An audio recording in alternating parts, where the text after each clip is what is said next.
اشرح لي صدري ويسر لي أمري واحلل عقدة من لساني يفقهوا قولي اللهم ثبتنا عند الموت بلا إله إلا الله اللهم اجعلنا من الذين آمنوا وعملوا الصالحات وتواصوا بالحق وتواصوا بالصبر آمين يا رب العالمين। রমজানের সময় ঘনিয়ে আসছে, আর এভাবে সময় ঘনিয়ে আসলে চারপাশ থেকে আমাদের স্মরণ করিয়ে দেয়া হয় যে কিভাবে এই মাসে বেশি বেশি ইবাদত করতে হবে, কিভাবে আল্লাহর নিকটবর্তী হতে হবে, কিভাবে কোরআনের সাথে নতুন করে সম্পর্ক করতে হবে, ইত্যাদি ইত্যাদি। আমি এখান থেকে কিছুটা পেছনে সরে এসে মৌলিক কিছু বিষয়ে আলোকপাত করতে চাই এবং ইনশাআল্লাহ আমরা সবাই এখান থেকে উপকার পাবো। আল্লাহর সাথে আমাদের সম্পর্কগুলোর অন্যতম একটি মৌলিক সম্পর্ক হলো তার নিকট দোয়া করা। তার সাহায্যের কাঙাল আমরা। আমাদের ধর্মীয় ক্ষেত্রে তার সাহায্য দরকার, হেদায়েত পাওয়ার ক্ষেত্রে তার সাহায্য দরকার, সত্য পথের উপর টিকে থাকার জন্য, অসৎ পথ থেকে দূরে থাকার জন্য, তার ক্ষমা পাওয়ার জন্য আমাদের তার সাহায্য দরকার, তার সহায়তা দরকার আধ্যাত্মিক ক্ষেত্রে আমাদের ঈমানের জন্য। এছাড়াও জীবন পরিচালনার সকল ক্ষেত্রে আমরা তার সাহায্যের মুখাপেক্ষী। আমাদের পারিবারিক বিষয়ে তার সাহায্য দরকার, অর্থনৈতিক ক্ষেত্রে তার সাহায্য প্রয়োজন আমাদের। আপনাদের মাঝে অনেকেই এমন আছেন যারা ভয়ঙ্কর অর্থনৈতিক সমস্যায় নিমজ্জিত। কেউ আপনার সমস্যার কথা বুঝে না, একমাত্র আল্লাহ এবং আপনি ছাড়া আর কেউ বুঝে না। আপনি আপনার সমস্যার কথা কাউকে বোঝাতে ব্যর্থ হয়েছেন, তারা বুঝে না। একমাত্র আল্লাহ ছাড়া আর কেউ জানে না আপনি কি মুসিবতে জীবন অতিবাহিত করছেন। আমাদের সকলেরই কোনো না কোনো সমস্যা রয়েছে। আল্লাহ নিজেই দুনিয়ার জীবনের এই বাস্তবতার কথা কোরআনে উল্লেখ করেছেন। তিনি বলেন, লাকাদ খলাকনাল ইনসানা ফি কাবাদ, নিশ্চয়ই আমি মানুষকে শ্রম নির্ভর রূপে সৃষ্টি করেছি। হয় আপনি মানসিকভাবে পরিশ্রান্ত, না হয় ইমোশনালি আপনি ক্লান্ত। অতিরিক্ত কাজের চাপে আপনি পরিশ্রান্ত, শারীরিকভাবে আপনি ক্লান্ত, স্বাস্থ্যগত দিক দিয়ে আপনি পরিশ্রান্ত, বয়সের ভারে আপনি ক্লান্ত। আপনার সমস্যা থেকে বের হয়ে আসার জন্য অনেক সমাধান খুঁজছেন, কিন্তু কিছুই কাজ করছে না। এভাবে আপনার সৃজনশীলতাও একসময় নষ্ট হয়ে যায়। আমরা সবসময় পরিশ্রান্ত জীবনযাপন করছি, আমরা প্রতিনিয়ত কোনো না কোনো সমস্যায় জর্জরিত। এই সমস্যাগুলো আমাদের চিন্তাশক্তির বেশিরভাগ অংশ দখল করে রাখে। অনেক সময় ইতিবাচক চিন্তা করার জন্য নিজের উপর জোর খাটাতে হয়, কারণ আপনি যদি জোর করে ইতিবাচক চিন্তা না করেন, তাহলে নেতিবাচক চিন্তাগুলো সবসময় এসে আপনার মাথায় জড়ো হয়ে থাকে। সব সমস্যা যেগুলো সমাধান দরকার, এগুলো নিয়েই আমরা সবসময় চিন্তামগ্ন থাকি। আল্লাহর সাথে আমাদের সম্পর্কগুলোর একটি হলো আমরা যেন আমাদের সমস্যাগুলো সমাধানের জন্য তার নিকট দোয়া করতে পারি। আমাদের যা যা দরকার আমরা যেন সেটা তার নিকট চাইতে পারি। তো আজ আমি যে বিষয়টি নিয়ে কথা বলতে চাই, এমন একটি সিক্রেট উপাদান যার মাধ্যমে আমরা আল্লাহর নিকট যা ইচ্ছা তাই চাওয়ার সামর্থ্য অর্জন করতে পারি। আমরা সবাই বিভিন্ন জিনিস আল্লাহর কাছে চাই, আর সেটা হতে পারে আল্লাহ এবং বান্দার মাঝে একান্ত গোপন কোনো ব্যাপার। আপনি যদি আসলেই আল্লাহর নিকট থেকে আপনার দোয়ার উত্তর আশা করেন, তাহলে কিছু শর্ত আগে পূরণ করতে হবে। আর তার মাঝে অন্যতম একটি গুরুত্বপূর্ণ ব্যাপার যা কোরআনের সর্বত্র বিশেষ জোর দেওয়া হয়েছে, তা হলো আমাকে এবং আপনাকে সবার আগে আল্লাহর নিকট নিঃশর্ত ক্ষমা চাইতে হবে। তার নিকট কোনো কিছু চাওয়ার পূর্বে আপনাকে ক্ষমা চাইতে হবে। আপনাকে ক্ষমা চাইতে হবে। আপনার যে প্রয়োজনগুলো আছে সেগুলো চাওয়ার পূর্বে আমাদেরকে আল্লাহর নিকট পরিপূর্ণ আন্তরিকতার সাথে ক্ষমা চাইতে হবে। এটা শোনার পর আপনি হয়তো জিজ্ঞেস করতে পারেন, ক্ষমা চাওয়ার জন্য কোন দোয়া পড়তে হবে, বা ক্ষমা চাওয়ার জন্য শ্রেষ্ঠ দোয়া কোনটি? মানুষ বিভিন্ন অকেশনে বিভিন্ন রকমের দোয়া পড়ে। যেমন কোনো সন্তান সম্ভবা মা এসে জিজ্ঞেস করে, কিছুদিনের মধ্যে আমার বাচ্চা হবে, এখন আমার বাচ্চার জন্য কোন দোয়াটি আমি পড়তে পারি? অথবা কেউ একজন এসে বলতে পারে যে আমি চাকরির ইন্টারভিউ দিতে যাচ্ছি, কোন দোয়াটি আমি এখন পড়তে পারি? আমাকে বিশেষ বিশেষ সময় উপলক্ষে বিশেষ বিশেষ দোয়া প্রদান করুন। আমি আপনাদের বলছি, বিশেষ সময়ের ওই দোয়াগুলো অবশ্যই গুরুত্বপূর্ণ, কারণ সেগুলো পবিত্র এবং আল্লাহর কাছ থেকে অবতীর্ণ। কিন্তু সকল সমস্যার ক্ষেত্রে কমন দোয়া হলো, যে একটি দোয়া আপনার সকল সমস্যা দূর করবে, তা হলো সত্যিকার অর্থে আল্লাহর নিকট ক্ষমা প্রার্থনা করা। নূহ আলাইহিস সালাম তার জাতিকে আল্লাহর নিকট ডেকেছিলেন 900 বছরেরও বেশি সময় ধরে। তিনি তাদের নিকট অবিরাম দাওয়াত দিয়ে গেছেন। তার নবুয়তি জিন্দেগির শেষ দিকে এসে তিনি পেছনে ফিরে দেখেন এবং তিনি তাদের নিকট যে বার্তাটি দিতে চেয়েছিলেন তার একটা সারাংশ দাঁড় করিয়েছেন। তিনি তাদের উদ্দেশ্যে শুধু একবার বা দুইবার কথা বলেননি। লাইলান ওয়া নাহারা দাউতু কওমি লাইলান ওয়া নাহারা, তিনি বলেন, হে আমার পালনকর্তা, আমি আমার সম্প্রদায়কে দিবারাত্রি দাওয়াত দিয়েছি। তিনি রাতেও কোনো বিরতি নেননি। কোরআনের একটি সূরা তার নামে নামকরণ করা হয়েছে, সূরাত নূহ। সেখানে এই গোটা সময় ধরে যে তার সম্প্রদায়কে তিনি দাওয়াত দিয়ে গেছেন তার একটা সারমর্ম তুলে ধরা হয়েছে। আমি তোমাদের কাছ থেকে কি আশা করেছিলাম? কুল্লামা দাআউতু লিতাগফিরা লাহুম। আর এই গোটা সময় ধরে আমি তাদেরকে এই ধর্মের দিকে আহ্বান করেছি যেন আপনি তাদেরকে ক্ষমা করেন ইয়া রব, যেন আপনি তাদেরকে ক্ষমা করেন ইয়া রব। আমি ঠিক এই কথাগুলো তাদের বারবার বলেছি। ফাকুলতু ইস্তিগফারু রব্বাকুম, অতঃপর বলেছি তোমরা তোমাদের পালনকর্তার ক্ষমা প্রার্থনা করো। ইন্নাহু কানা গফফারা, নিশ্চয়ই আল্লাহ হলেন এমন সত্তা যিনি বারবার ক্ষমা করতে থাকেন। এরপর তিনি যা বলছেন তা খুবই অসাধারণ। আমি চাই আপনারা এই বিষয়টা উপলব্ধি করুন যে তিনি কোন ধরনের মানুষগুলোর উদ্দেশ্যে কথা বলছিলেন। তিনি ইতিহাসের অন্যতম খারাপ একটা সম্প্রদায়ের উদ্দেশ্যে কথা বলছিলেন। নূহ আলাইহিস সালামের সম্প্রদায়কে পৃথিবীর অন্যতম চরম অবাধ্য জাতিগুলোর একটি হিসেবে বর্ণনা করা হয়েছে। সূরাতুজ জারিয়াতে আল্লাহ বিভিন্ন জাতি সম্পর্কে বর্ণনা করেছেন যারা আল্লাহর বিরুদ্ধে, তাদের নিকট প্রেরিত রাসূলদের বিরুদ্ধে বিদ্রোহ ঘোষণা করেছিল, ফলে তাদের ধ্বংস করে দেয়া হয়েছিল। সূরা আন-নাজমে যখন নূহ আলাইহিস সালামের জাতির কথা আসলো, তিনি বললেন, ওয়া কওমু নূহিন মিন ক্বাবলু ইন্নাহুম কানু হুম আযলামু ওয়া আতগা। আর পূর্বে নূহের কওমকেও, নিশ্চয়ই তারা ছিল অতিশয় জালিম এবং চরম অবাধ্য। বিষয়টা যৌক্তিক মনে হয়। অন্য সকল নবীর মতো শুধু এক প্রজন্মের জন্য তাদের নবী ছিলেন না, প্রতি শতাব্দীতে ৩-৪ প্রজন্ম মানুষের জন্য শতাব্দীর পর শতাব্দী ধরে তাদের একজন নবী ছিল। প্রতি ২০ বছর পর পর নতুন নতুন প্রজন্মের আবির্ভাব ঘটে, আর নূহ আলাইহিস সালাম এটা দেখেছিলেন শতাব্দীর পর শতাব্দী ধরে। প্রতি ২০ বছর পর পর নতুন নতুন প্রজন্মের আবির্ভাব ঘটে, তিনি ৪০ থেকে ৫০ প্রজন্মের মানুষদের দেখেছিলেন, আর তারা সবাই তাকে প্রত্যাখ্যান করেছিল। আর তিনি সকল প্রজন্মকে একই দাওয়াত দিয়ে যাচ্ছিলেন। একটি উদ্দেশ্যকে সামনে রেখে আমি এই বিষয়টির উপর আলোকপাত করছি। তিনি চরম অবাধ্য এক জাতির উদ্দেশ্যে কথা বলছিলেন। তাদের নিকট তিনি কী প্রস্তাব তুলে ধরেন? তিনি বলেন, ইস্তিগফারু রাব্বাকুম, তোমাদের রবের ক্ষমা প্রার্থনা করো, ইন্নাহু কানা গফফারা। তোমরা বারবার আল্লাহর অবাধ্যতা করছিলে, তিনি বারবার ক্ষমা করতে থাকেন। তোমরা বারবার আল্লাহর অবাধ্যতা করছিলে, আল্লাহ বারবার ক্ষমা করতে থাকেন। কিন্তু তার প্রস্তাব এখানেই থেমে থাকেনি। তিনি বলেন, ইউরসিলুস সামা আলাইকুম মিদরারা। এখানে ইউরসিলু হলো জওয়াবে আমর। এর মানে হলো, যদি তোমরা তার নিকট ক্ষমা প্রার্থনা করো, তাহলে আল্লাহ তোমাদের জন্য আসমানের দরজা খুলে দিবেন, আর এটা তোমাদের উপর অজস্র ধারায় করুণা বর্ষণ করবে। এর দ্বারা বৃষ্টিও বোঝানো হতে পারে, কিন্তু পরিহাসের বিষয় হলো এখানে বৃষ্টি দ্বারা বন্যা ইঙ্গিত করা হয়নি, যদিও সব শেষে বন্যা কবলিত হয়েছিল নূহ আলাইহিস সালামের জাতি। এই আয়াতে আল্লাহ ভিন্ন ধরনের বৃষ্টির কথা বলেছেন। যদি তারা ক্ষমা প্রার্থনা করত, যে বৃষ্টি তাদের ধ্বংস করে দিয়েছিল সেই বৃষ্টি হতে পারত তাদের জন্য জীবন আহরণকারী। তারা বৃষ্টির জন্য প্রার্থনা করেনি, আর আল্লাহ তাদের বলছেন, ক্ষমা প্রার্থনা করত যদি তারা, তোমরা যদি ক্ষমা প্রার্থনা করো, আকাশের দরজা তোমাদের জন্য খুলে দেওয়া হবে, আর তা বৃষ্টি বর্ষণ করতে থাকবে। আল্লাহ বলেননি যে পানি বর্ষিত হবে, তিনি বলছেন আকাশ বর্ষণ করবে, কারণ আকাশ শুধু বৃষ্টি নয়, আরও রহমত বর্ষণ করতে পারে। আকাশ থেকে ক্ষমা আসে, আকাশ থেকে প্রশান্তি আসে, বিশ্বাস আসে, রিজিক আসে, সমস্যার সমাধান আসে আসমান থেকে। তিনি তোমাদের জন্য আকাশ খুলে দিবেন, আর আকাশের সকল সম্পদ তোমাদের উপর অঝোর ধারায় বর্ষিত হতে থাকবে। আর তোমরা এতদিন রহমতের ভাগিদার হতে পারছিলে না, কারণ তোমরা ক্ষমা প্রার্থনা করনি। তাই এখন ক্ষমা চাইলে এটা খুলে যাবে। একটা একটা করে আপনার সমস্যাগুলোর কথা আল্লাহকে বলেন। আপনার এমনও সমস্যা থাকতে পারে যেটার কথা আপনি নিজেও জানেন না, কিন্তু আল্লাহ জানেন। আমি আর আপনি যদি সত্যিকার অর্থে আল্লাহর নিকট ক্ষমা চাইতে পারি, তাহলে ওই অজানা সমস্যাগুলো স্বর্গীয় হস্তক্ষেপে সমাধান হয়ে যাবে। ইউরসিলুস সামা আলাইকুম মিদরারা। আল্লাহ সুবহানাহু ওয়া তাআলা এখানেই থেমে যাননি। আপনি কার জন্য ক্ষমা চাচ্ছেন? আপনার নিজের জন্য। ইস্তাগফিরু রাব্বাকুম, তোমরা নিজেদের জন্য ক্ষমা প্রার্থনা করো। আল্লাহ বলেন, ওয়ায়ুমদিদকুম বিআমওয়ালিন ওয়া বানিনা, তোমাদের ধন সম্পদ, তোমাদের সন্তান সন্ততি বাড়িয়ে দেওয়া হবে। তিনি ধন সম্পদ এবং সন্তান সন্ততি দিয়ে তোমাদের ঐতিহ্যকে সমৃদ্ধ করে দিবেন। এমন সম্পদ নয় যা আপনাকে আল্লাহর কাছ থেকে দূরে সরিয়ে দিবে, কারণ এই টাকা দেওয়ার কথা এসেছে আপনার ক্ষমা চাওয়ার প্রেক্ষাপটে। তিনি আপনাকে ভালো অর্থ দিবেন, যা আপনার জন্য দুনিয়াতে এবং পরকালে কল্যাণ নিয়ে আসবে। তিনি আপনাদের ভালো সন্তান দান করবেন, যারা আপনার জীবিত থাকা অবস্থায় ভালো কাজ করবে, তারা আপনাদের সম্মান করবে, ভালোবাসা দেখাবে, আনুগত্য করবে, আপনি তাদের দেখে গর্বিত হবেন। এমনকি আপনি এই দুনিয়া ছেড়ে চলে গেলেও তারা ভালো কাজ করতে থাকবে, যা সাদাকায়ে জারিয়া হিসাবে আপনার আমলনামায় এসে যোগ হবে। আল্লাহ আপনাকে এই সব কিছু দান করবেন। প্রসঙ্গত, এই দুই শব্দ, অর্থ এবং সন্তান সন্ততি, ইন্নাহুম আসাউনি ওয়াত্তাবাউ মান লাম ইয়াজিদহু মালুহু ওয়া ওয়ালাদুহু ইল্লা খাসারা। আমার সম্প্রদায় আমাকে অমান্য করেছে আর অনুসরণ করেছে এমন লোককে যার অর্থ ও সন্তান সন্ততি কেবল তার ক্ষতি বৃদ্ধি করেছে।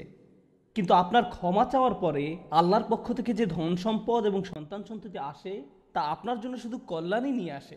একই ধন সম্পদ এবং সন্তান সন্ততি, পার্থক্য হলো এখন তাদের উপর আল্লাহর ক্ষমা ও রহমত রয়েছে। বিষয়টা এমন যেন তারা দূষিত হয়ে গিয়েছে, যতক্ষণ না আল্লাহ তার ক্ষমার মাধ্যমে তাদের পরিশুদ্ধ করেন। আল্লাহর নিকট ক্ষমা প্রার্থনা করলে কত শত পথ আপনার জন্য খুলে যাবে। আসমানের দরজা আপনার জন্য এমনভাবে খুলে যাবে যে আপনি কল্পনাও করতে পারবেন না। আপনি সবকিছু আরো ভালোভাবে বুঝতে পারবেন। আপনার ব্যক্তিগত সমস্যাগুলো দূর হতে শুরু করবে। উদাহরণস্বরূপ, রাগের কথা ধরা যাক। রাগ হওয়া থেকে মুক্তি পাওয়া আসলেই অনেক কঠিন।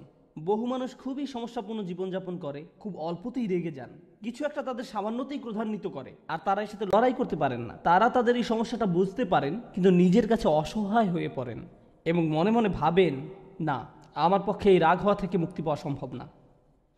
হুদায়বিয়ার সন্ধির সময় সাহাবীরা খুবই রাগান্বিত হয়ে পড়েছিলেন। তাদের রাগ দূর করা সম্পর্কে আল্লাহ কি বলছেন?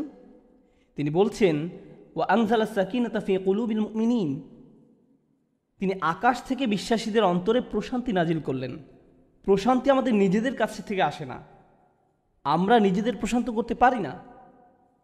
মুসা আলাইসাল্লামের মা ভয়ে টেনশনে প্রায় মারা যাচ্ছিলেন, যখন তার ছোট শিশু একটা বক্সে বন্দি করে পানিতে ভাসিয়ে দিলেন। লাউলা আর রাবাতনা আলা কলবিহা, যদি আমি তার হৃদয়কে দৃঢ় করে না দিতাম। তার নিজের পক্ষে সে অন্তরকে দৃঢ় করা সম্ভব ছিল না। ঐশ্বরিক হস্তক্ষেপ বললে এটা ব্যাপার আছে। আল্লাহ তার অন্তরকে দৃঢ় করেছিলেন, যা আমাদেরকে আমাদের ব্যক্তিগত দুর্বলতা এবং প্রবণতা থেকে সুস্থ হতে সাহায্য করে। কিছু কিছু মানুষ অশ্লীলতার প্রতি খুবই আকৃষ্ট হয়ে পড়ে, কেউ কেউ ক্রোধ নিয়ন্ত্রণ করতে পারে না, আবার কেউ কেউ মারাত্মক লোভী, সবসময় শুধু টাকা পয়সা নিয়ে চিন্তামগ্ন থাকে। তারা এইসব থেকে বের হয়ে আসতে চায়, কিন্তু নিজেদের সাথে যুদ্ধ করে পারে না। এই সব সমস্যার সমাধান আসে আল্লাহর পক্ষ থেকে। আপনার একান্ত ব্যক্তিগত গভীর সমস্যার সমাধান আসে আসমান থেকে। বৃষ্টি যেমন পৃথিবীকে পরিষ্কার করে দেয়, তেমনি আসমান থেকে আল্লাহর রহমত এসে আপনার সমস্যাগুলোকেও ধুয়ে মুছে পরিষ্কার করে দেয়। ওয়ায়াজআল লাকুম জান্নাতিন ওয়ায়াজআল লাকুম আনহারা, তোমাদের জন্য উদ্যান স্থাপন করবেন, তোমাদের জন্য নদীনালা প্রবাহিত করবেন। অর্থাৎ আল্লাহ বলছেন, যদি শুধু ক্ষমা চাও সবই দিব। আমি আপনি মনে করি যে যদি আমরা আল্লাহর কাছে ক্ষমা চাই তাহলে শুধু ক্ষমা পাবো, কিন্তু আল্লাহ বলছেন, যদি ক্ষমা চাও তাহলে এমন কিছু নেই যা আমি তোমাদের দিব না। বিষয়টা এমন যে আপনি ইচ্ছা করলে এক এক করে বিভিন্ন জিনিস চাইতে পারেন, অথবা শুধু ক্ষমা চান তাহলে সবই পাবেন। কি আর বাকি থাকে? অর্থ, সন্তান সন্ততি, আপনার সকল সমস্যার সমাধানে আকাশ খুলে যাবে, বাগান, নদী, সব কিছু আপনার জন্য প্রস্তুত। মানুষ সাধারণত মনে করে যে যদি তার আল্লাহর ক্ষমা চায় তাহলে এটা শুধু তাদেরকে পরকালে সাহায্য করবে, কিন্তু এই আয়াতগুলো আমাদের বলছে না। এই আয়াতগুলো আমাদেরকে বলছে যে না, আল্লাহ শুধু আমাদেরকে পরকালেই সাহায্য করবেন তা নয়, তিনি আমাদেরকে এই দুনিয়াতেও সাহায্য করবেন। একবার হজের কথা চিন্তা করুন। আমার আপনার জন্য হজের সবচেয়ে বড় অনুপ্রেরণা হলো আমাদের অতীতের সকল গুনাহ মাফ করে দেওয়া হবে। আমরা নতুন করে আবার শুরু করতে পারবো। যে কাপড়ে আপনি কবরে শায়িত হওয়ার কথা, সেরকম একটি কাপড়ে আপনি হজে যান। এমনকি হজের সময় যখন আমরা মার্চ করি, সেই সম্পর্কে বলা হয়েছে, সুম্মা আফিদু মিন হাইসু আফদান নাস ওয়াস্তাগফিরুল্লাহ, অতঃপর তোমরা প্রত্যাবর্তন করো যেখান থেকে মানুষরা প্রত্যাবর্তন করে, এবং আল্লাহর কাছে ক্ষমা চাও। হজের মূল বিষয় হলো আল্লাহর নিকট ক্ষমা চাওয়া। এটাই হজের মূল উদ্দেশ্য। আর সেই হজের সময় আমরা কি দোয়া করি? রব্বানা আতিনা ফিদ দুনিয়া হাসানা অফিল আখিরাতি হাসানা অফিল আখিরাতি হাসানা। প্রতিটি তাওয়াফে একই দোয়া পাঠ করা হয়, যা কোরআনে মাজিদে এসেছে। রব্বানা আতিনা ফিদ দুনিয়া অফিল আখিরা, রব্বানা আতিনা ফিদ দুনিয়া হাসানা অফিল আখিরাতি হাসানা। আমাদেরকে এই দুনিয়ার কল্যাণ এবং পরকালের কল্যাণও দান করুন। অন্য কথায়, এই দুনিয়ায় আমাদেরকে এমন কল্যাণ দান করুন যা পরকালের কল্যাণকে নিশ্চিত করবে। এরকম কিছুর অস্তিত্ব রয়েছে, আর এই সব কিছু আমরা তখনই পাব যখন আমি আপনি আন্তরিকতার সাথে আল্লাহর নিকট ক্ষমা চাইব। খুতবার এই অংশটার উদ্দেশ্য ছিল আপনাদের নিকট ক্ষমা চাওয়ার কিছু উপকারিতা তুলে ধরা, ক্ষমা চাওয়ার লক্ষ্য বর্ণনা করা। কিন্তু আমরা এখনো বলিনি যে কিভাবে ক্ষমা চাইব। কেউ কেউ কৃত্রিম উপায়ে ক্ষমা চায়, আস্তাগফিরুল্লাহ আস্তাগফিরুল্লাহ আস্তাগফিরুল্লাহ। কারো কারোর জন্য এটা এত নকল যে একবার আলী রাদিয়াল্লাহু তাআলা আনহু একজনকে এরূপ করতে দেখে বললেন, তোমার ইস্তেগফারেরও ইস্তেগফার প্রয়োজন। এর মাধ্যমে শুধু জিহ্বার ব্যায়ামই হয়, আর কিছু না। আমি এখন আপনাদের এমন একটি বিষয়ের কথা বলবো যা আমাদেরকে আল্লাহর নিকট ক্ষমা চাওয়া থেকে বিরত রাখে। বিষয়টা একজনের কাছে কতটুকু প্রত্যাশা করা হয় তার সাথে সম্পর্কযুক্ত। কিছু কিছু মানুষ মনে মনে এই সিদ্ধান্ত উপনীত হয়ে যায় যে আমি সারা জীবন ধরে অসংখ্য পাপে নিমজ্জিত ছিলাম, আল্লাহ মনে হয় আমাকে খুব একটা পছন্দ করেন না। কোনো কোনো মানুষ এমনকি এতদূর পর্যন্ত চলে যায় যে বলে ওঠে, আল্লাহ আমাকে পছন্দ করেন না, আল্লাহ আমার উপর খুবই রাগান্বিত। আমি জানতাম আল্লাহ এই কাজগুলো আমাকে করতে নিষেধ করেছেন, কিন্তু তারপরেও আমি করেছি। শুধু একবার নয়, বহুবার এই খারাপ কাজগুলো করেছি। সুতরাং আল্লাহর ভালো মানুষের তালিকায় আমি নেই, আমার নামাজের কোনো দাম নেই। মানুষ যখন নিজের সম্পর্কে এইরকম ধারণা পোষণ করে, তখন সে কি করে জানেন? আমি তো খুবই খারাপ মানুষ। আপনি কি আমার জন্য একটু দোয়া করতে পারবেন? কারণ আমি ইতোমধ্যে দোয়া করার যোগ্যতা হারিয়ে ফেলেছি। এখন আপনাকে আমার জন্য দোয়া করতে হবে, কারণ আমি আশা করছি আল্লাহ অন্তত আপনার দোয়া কবুল করবেন। এতে হয়তো আমার একটা সুযোগ তৈরি হতে পারে, কারণ আমার কথা তিনি শুনবেন না। আপনাদেরকে আবার একটু পিছনে নিয়ে যাই। নূহ আলাইসাল্লাম কাদের কাছে আল্লাহর নিকট ক্ষমা চাওয়ার এই প্রস্তাব তুলে ধরেছিলেন? নূহ আলাইসাল্লাম কি এমন মানুষদের নিকট এই প্রস্তাব তুলে ধরেছিলেন যারা সারা রাত মসজিদে কাটাতো, যারা প্রতি বছর হজ পালন করতে যেত, রোজা রাখত এবং অন্যান্য সৎ কাজ করত? না, নূহ আলাইসাল্লাম ক্ষমা পাওয়ার এই প্রস্তাব তুলে ধরেন ইতিহাসের অন্যতম একটি বিদ্রোহী সম্প্রদায়ের প্রতি, যারা প্রজন্মের পর প্রজন্ম ধরে বিদ্রোহী ছিল। তিনি তাদের বলেন, তোমরা যদি শুধু ক্ষমা চাও, আল্লাহ শুধু তোমাদের ক্ষমা করবেন তাই নয়, বরং তিনি তোমাদের জন্য আকাশের ধনভাণ্ডার খুলে দেবেন। নিজের সম্পর্কে এমন বলবেন না যে আমি অনেক দূরে হারিয়ে গেছি, যদি কিছু হয় তা হবে আমার মায়ের দোয়াতে বা অন্য কারো দোয়াতে। আপনার মনের এমন অবস্থার সুযোগ গ্রহণ করে শয়তান, মানুষের মনের হতাশাজনক পরিস্থিতির সুযোগ গ্রহণ করে শয়তান, আর এর মাধ্যমে তাকে শিরকে নিমজ্জিত করে। এই হতাশা শিরকের একটি দরজা। কেন জানেন? তখন মিথ্যা ধর্ম আসে এবং আপনাকে বলে আপনি তো অনেক বড় পাপী, আপনার পক্ষে ক্ষমা পাওয়া সম্ভব নয়। যিশুকে বলুন আপনাকে ক্ষমা করে দিতে। আপনি যিশুর সাথে ভালো সম্পর্ক করুন, তিনি আল্লাহর সাথে আপনার সম্পর্ক ভালো করে দিবেন। আল্লাহ এবং আপনার মাঝখানে যিশু এসে দাঁড়াবে, অথবা তারা অন্য কাউকে মাঝখানে দাঁড় করাবে, বলবে অমুক পীর, তার কবরের কাছে গিয়ে কিছু চকলেট রাখো। তাহলে তিনি আল্লাহকে বলবেন আপনার সমস্যার সমাধান করে দিতে। আপনি এখন আল্লাহর সাথে কথা বলতে পারবেন না, কিন্তু ওই পীর তিনি আল্লাহর প্রিয় বান্দা, তাই আপনি তার মাধ্যমে আল্লাহর কাছে আপনার দরখাস্ত পেশ করুন। এভাবে শিরকের দরজা খুলে যায়। অন্য কথায়, আল্লাহর সাথে আমাদের সরাসরি যোগাযোগের মূল বিষয়টি তাওহীদের মানেই হলো সরাসরি যোগাযোগ। লা ইলাহা ইল্লাল্লাহ একই কথা বলে, আর এই সব কিছুর মূল কথা হলো আপনার যা প্রয়োজন তা সরাসরি আল্লাহর নিকট প্রার্থনা করুন। যে বিষয়টি আমাদের সকল প্রয়োজন পূরণ করবে তা হলো আল্লাহর নিকট ক্ষমা প্রার্থনা করা। এখন এই ক্ষমা চাওয়াটা দুইভাবে হয়ে থাকে, জিহ্বার মাধ্যমে ক্ষমা চাওয়া এবং অন্তরের মাধ্যমে ক্ষমা চাওয়া।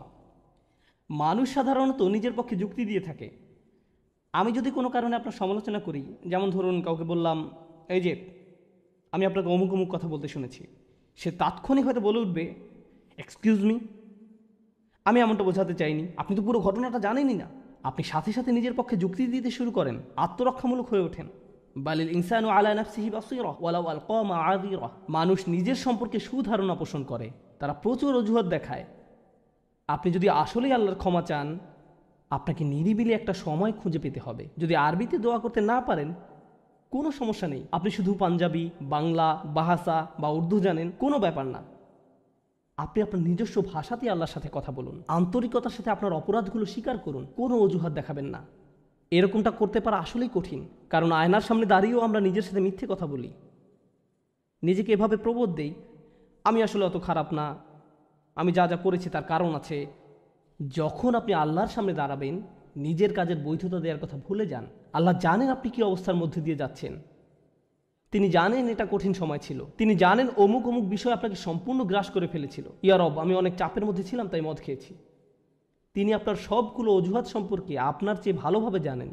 আপনাকে অকপটে তার নিকট আসতে হবে, ফিল্টার ছাড়া, কোনো দ্বিধাদ্বন্দ্ব ছাড়া, নির্দ্বিধায়, কোনো রকমের বিব্রত বোধ করা ছাড়া। অনেক সময় আমরা নিজেদের পাপ স্বীকার করতে বিব্রত বোধ করি, একরাশ লজ্জা এসে আমাদের জড়িয়ে ধরে। কিন্তু যতক্ষণ না আপনি আল্লাহর নিকট অকপটে সকল পাপ স্বীকার করে নিচ্ছেন, আর এভাবে যখন নিজের উপর যে অন্যায়গুলো এতদিন ধরে করে এসছেন তা আপনি মুখ দিয়ে উচ্চারণ করতে শুরু করবেন, আমার বিশ্বাস করতে কষ্ট হয় যে সে সময় আপনার চোখ দিয়ে কোনো অশ্রু নির্গত হবে না। একজন মানুষের পক্ষে এটা অসম্ভব যে সে আল্লাহর সামনে এভাবে নিজেকে খোলাখুলি উপস্থাপন করবে আর তার চোখ দিয়ে কোনো অশ্রু বের হবে না, কারণ এটা দুর্বলতা প্রকাশের সময়। দুনিয়ার সামনে আমরা সাধারণত নিজেকে শক্তিশালী, আত্মবিশ্বাসী এবং দিব্যি সুস্থ হিসাবে উপস্থাপন করি। সবাই আমাদের দেখে মনে করে সবকিছু ঠিক আছে, কিন্তু ভেতরে ভেতরে যে আমি বহু সমস্যায় জর্জরিত তা একমাত্র আল্লাহ জানেন। আপনাকে সকল জড়তা কেটে তার নিকট সম্পূর্ণ খোলাখুলিভাবে নিজেকে উপস্থাপন করতে হবে, আর কেবল তখনই আপনি আল্লাহর নিকট ক্ষমা চাওয়ার অবস্থানে যেতে পারবেন। তারপর সিজদায় গিয়ে কাঁদতে থাকুন। তখন এটা শুধুমাত্র আস্তাগফিরুল্লাহ আস্তাগফিরুল্লাহ বলার মতো হবে না, এটা হয়ে উঠবে আল্লাহর সাথে একটি সত্যিকারের কথোপকথন, আল্লাহর নিকট সত্যিকার অর্থে পাপ স্বীকার। এটা খুবই শক্তিশালী একটা অনুশীলন, চেষ্টা করে দেখুন। আপনাকে একটা নিরিবিলি সময় খুঁজে পেতে হবে। নিশ্চিত করুন যে কেউ আপনার কথা শুনছে না। আপনার স্ত্রী বিছানায় শুয়ে আছে, এমত অবস্থায় মাঝরাতে ঘুম থেকে উঠে এভাবে দোয়া করতে পারবেন না, ইয়া আল্লাহ আমাকে ক্ষমা করে দিন, কারণ আপনার স্ত্রী তো আপনার দোয়া শুনতে পাচ্ছে। এভাবে করাটা নিষিদ্ধ নয়, কিন্তু একা একা দোয়া করা আপনার জন্য ভালো হবে। মোট কথা, নির্জন কোনো জায়গা খুঁজে বের করুন যেখানে আপনি একান্তে আল্লাহর সাথে কথা বলতে পারবেন। যদি আপনি এক গাদা আরবি দোয়া মুখস্থ করেন যার অর্থও আপনি জানেন না, আর বিড়বিড় করে সেগুলো উচ্চারণ করতে থাকেন, রব্বানা আতিনা ফিদ দুনিয়া হাসানাতাও ওয়া ফিল আখিরাতি হাসানাতাও। সে দোয়াগুলো অবশ্যই উত্তম এবং শক্তিশালী, কিন্তু আপনার অন্তরের সাথে যদি সেগুলোর কোনো যোগাযোগ না থাকে, শুধু জিহ্বা দিয়ে উচ্চারণ করছেন, তাহলে আপনি আসলে ক্ষমা প্রার্থনা করছেন না। আল্লাহ আপনাকে এই জিকিরের পুরস্কার দান করুন, কিন্তু এর নাম আসলে ইস্তেগফার বা ক্ষমা প্রার্থনা নয়। ইস্তেগফার অন্য কিছু। যখন আপনার চক্ষু খুলে অশ্রু নির্গত হতে শুরু করে, তখন আকাশের দরজা খুলে যায়, তখনই সেটা খুলবে। এই দুইটার মাঝে একটা কানেকশন আছে। সর্বশেষ যে বিষয়টি আমি আপনাদের সাথে শেয়ার করতে চাই তা হলো আল্লাহর উপর আশা ধরে রাখা। অনেকের জন্য এই বিষয়টা মেনে নেওয়া বেশ কঠিন যে আল্লাহ তার কথা শুনবেন, আমার দোয়া তার নিকট গুরুত্বহীন, আমি দোয়া করার কোনো অর্থ দেখি না। আপনাদের একটা কথা বলে রাখি, আল্লাহর নিকট থেকে আপনি সর্বশ্রেষ্ঠ যে উপহারটি পাবেন তা কি জানেন? ক্ষমা। এটাই সর্বশ্রেষ্ঠ উপহার। আপনি এটার মূল্য উপলব্ধি করুন আর নাই করুন, আর যা কিছু আল্লাহ আপনাকে দিবেন বলেছেন এর সবই অতিরিক্ত। আপনাদেরকে একটা উদাহরণ দিই। আমার অনেকগুলো সন্তান আছে। ধরুন আমার এক সন্তানের উপর আমি খুবই অসন্তুষ্ট। সে কোনো একটা অন্যায় করেছে, আমি খুবই রাগান্বিত হয়ে আছি, আমার বিশ্বাস করতে কষ্ট হয় যে তুমি এটা করেছো। এভাবে আমি তাকে কিছুটা বকাঝকা করলাম, তোমার এটা বলা উচিত হয়নি, তোমার এটা করা উচিত হয়নি। তার পরের দিন অন্য এক সময় আমার জন্য তার কিছু একটা করার কথা, যেমন আমার জন্য একটা কার্ড বানানোর কথা, যাতে লেখা থাকবে বাবা আমি তোমাকে ভালোবাসি। সে জিনিসটা আঁকলো, কিন্তু তারপর কি মনে করে কাগজটা টুকরা টুকরা করে ময়লার বক্সে ফেলে দিল। এটা দেখে তার অন্য ভাই বলল, তুমি এটা ফেলে দিলে কেন? জবাবে সে বলল, বাবা আমার উপর খুবই রাগান্বিত, তিনি এটার প্রতি কোনো গুরুত্ব দিবেন বলে মনে হয় না। আমি যদি জানতাম যে সে বিষয়টাকে এভাবে দেখছে, তাহলে আমি কি করতাম? আমি কি এভাবে বলতাম যে হ্যাঁ ফেলে দাও? না, বরং আমি আবেগে কেঁদে ফেলতাম, কিভাবে তুমি ভাবতে পারলে যে আমি তোমাকে আর ভালোবাসি না? হ্যাঁ তুমি অন্যায় করেছো, তুমি ভুল করেছো, কিন্তু তুমি এখনও আমার সন্তান। তুমি 1000 বার ভুল করলেও আমি তোমাকে ভালোবাসবো। আমাকে ওই কার্ডটি দাও, আমি সেটা ফ্রেমে বাঁধিয়ে রাখবো, ময়লার বাক্স থেকে নিয়ে গ্লাসে আটকিয়ে রাখবো, সারা জীবন ধরে যত্ন করে রাখবো। কেন? কারণ আমি আমার সন্তানদের ভালোবাসি, তারা যতই ভুল করুক না কেন, এমনকি যদি তাদের আচরণ আমাকে রাগান্বিতও করে। এটা শুধু আমি এবং আমার সন্তানদের সম্পর্ক। কিন্তু আমি আমার আর সন্তানদের নিয়ে কথা বলছি না। এই উদাহরণের মাধ্যমে আমি কথা বলছি আমার এবং আল্লাহর সম্পর্ক নিয়ে। আমি ভুল করি, আল্লাহ এমনকি আমাকে বকাঝকাও করেন না। আমি ভুল করার কারণে তিনি আমার উপর বজ্রপাত করেননি, তিনি আমাকে জাহান্নামে নিক্ষেপ করেননি, তিনি আমার হার্টবিট বন্ধ করে দেননি। যখনই আমি মিথ্যে বলি, আমি বোবা হয়ে যাই না। প্রতিবার হারাম কিছু খেয়ে ফেলার কারণে আমার হাত অবশ হয়ে যায় না, হারাম কিছুর দিকে তাকানোর কারণে আমি অন্ধ হয়ে যাইনি। তিনি এখনো দিয়েই যাচ্ছেন। আর আমি কিনা চিন্তা করতে শুরু করলাম যে আল্লাহ আমাকে আর ভালোবাসেন না। আল্লাহর সাথে আমার সম্পর্ক একসময় ভালো ছিল, কিন্তু এখন যেহেতু আমি খারাপ হয়ে গিয়েছি, তাই ভালোবাসাও এখন হারিয়ে গেছে। তাহলে দোয়া করার কি অর্থ আছে? মনে রাখুন, আল্লাহর মতো কেউ আপনাকে ভালোবাসে না। আমি আমার সন্তান বা পিতামাতার প্রতি যে ভালোবাসা প্রদর্শন করি, তা আল্লাহ তাআলা আমার ভেতরে দিয়েছেন। আমরা এমনি এমনি কাউকে ভালোবাসতে সক্ষম নই। ভালোবাসা আল্লাহর পক্ষ থেকে একটি উপহার। যদি আল্লাহর দুইটি সৃষ্টির মাঝে ভালোবাসা এত দৃঢ় হয়, আমাদের পক্ষে কল্পনাও করা সম্ভব নয় যে আমাদের জন্য আল্লাহর ভালোবাসা কত প্রগাঢ়, যে আমাদের জন্য আল্লাহর ভালোবাসা কত গভীর। কেউ এর বিপরীত বললে তার কথায় কান দিবেন না। একমাত্র যে মনে করে আল্লাহ তাকে ঘৃণা করে, তার কোনো আর আশা নেই, সে হলো শয়তান। সে এটা বিশ্বাস করে। তার ক্ষমা চাওয়ার কোনো কারণ নেই, কারণ তার সকল আশা হারিয়ে গেছে, আর সে নিজের সম্পর্কে এটা মেনে নিয়েছে।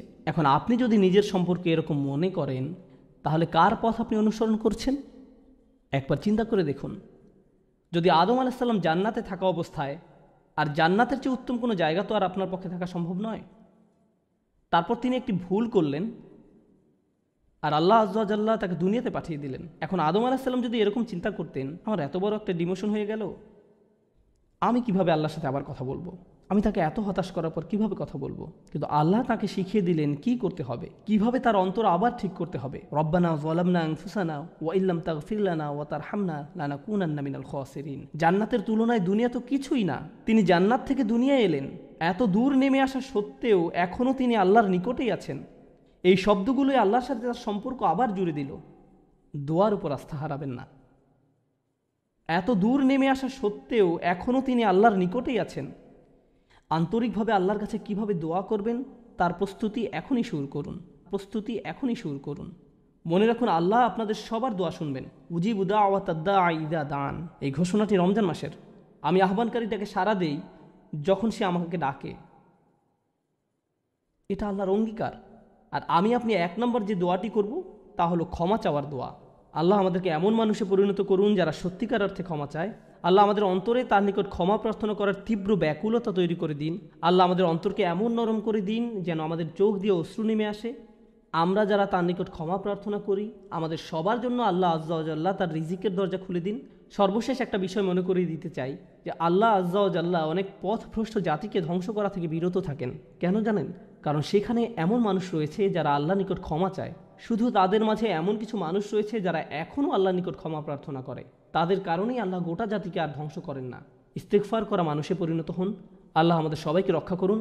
বারাকাল্লাহু লি ওয়া লাকুম। আসসালামু আলাইকুম ওয়া রাহমাতুল্লাহি ওয়া বারাকাতুহু।